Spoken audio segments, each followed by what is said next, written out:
En fait, le film commence avant le film proprement dit, puisqu'on m'a demandé de participer au film parce que j'ai un lien avec l'histoire qui sous-tend ce film, qui est l'histoire de ces 7 moines en Algérie. Et j'ai été en fait contacté par Étienne Comard dans un premier temps sur la base d'une traduction que j'ai faite d'un livre sur les moines qui s'appelle Passion pour l'Algérie, les moines de Tibérine, de John Kaiser, un Américain. Et donc ce qui l'intéressait, c'était avant tout mes compétences historiques. Alors j'ai connu 4 des 7 frères. Ce qui l'intéressait aussi, surtout, c'était pour Xavier Beauvois de l'aider dans la mise en scène parce que bien, ces moines pris sont dans un monastère. Alors qu'est-ce qui se passe dans un monastère? Moi j'avais vécu aussi 5 ans dans un monastère cistercien à l'abbaye de Tamier. Et donc c'était important quand il y avait marqué dans le scénario les moines pris, comment sont-ils habillés, quels sont les gestes qu'ils posent, quels sont les chants qu'ils vont chanter, etc. Donc là, on cherchait quelqu'un comme ça. Donc je suis entré dans cette histoire un peu étonné parce que je voulais absolument faire un film sur les moines de Tibérine, mais on m'avait expliqué, j'avais été voir un ami producteur qui m'a expliqué que je n'avais pas les compétences de scénariste et qu'une histoire de 7 moines qui se font tuer à la fin, c'était pas très gai, que 80% du cinéma français c'est des comédies et que donc ça ne serait pas un succès au box-office et donc c'était pas bon d'investir dans un projet comme ça. Et puis quelques jours après, j'ai reçu assez providentiellement le mail d'Étienne Comard qui me proposait de donner un avis sur le film.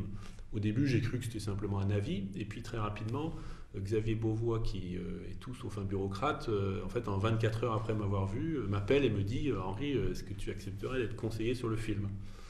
Je pensais d'abord à un conseiller sur le scénario, donc j'ai eu un contrat effectivement pour le scénario, mais il y avait un deuxième contrat sur l'ensemble du film, et notamment sur les 2 mois de tournage au Maroc, dans lequel on me demandait d'être présent tout le temps. C'est-à-dire des choses toutes bêtes. Le responsable de la communauté, le prieur, reçoit un moine, on place un verre d'eau sur son bureau. Non, jamais il y aurait de verre d'eau sur un table d'un moine. Voilà. Ça ne fait pas partie des pratiques de cet ordre monastique.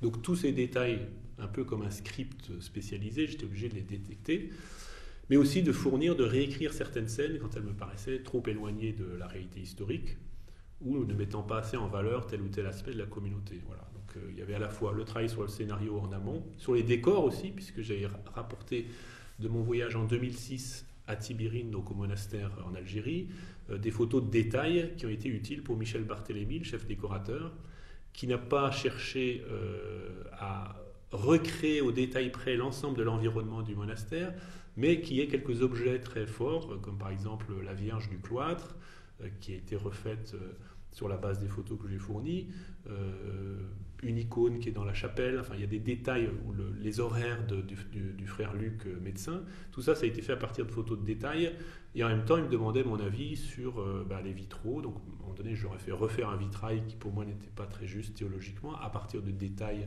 importants de Tibérine, notamment un agneau qui représente justement le Christ, agneau de Dieu, et aussi le martyr, avec aussi des écrits des frères qui font référence à cette figure de l'agneau immolé, égorgé, comme disait frère Christophe.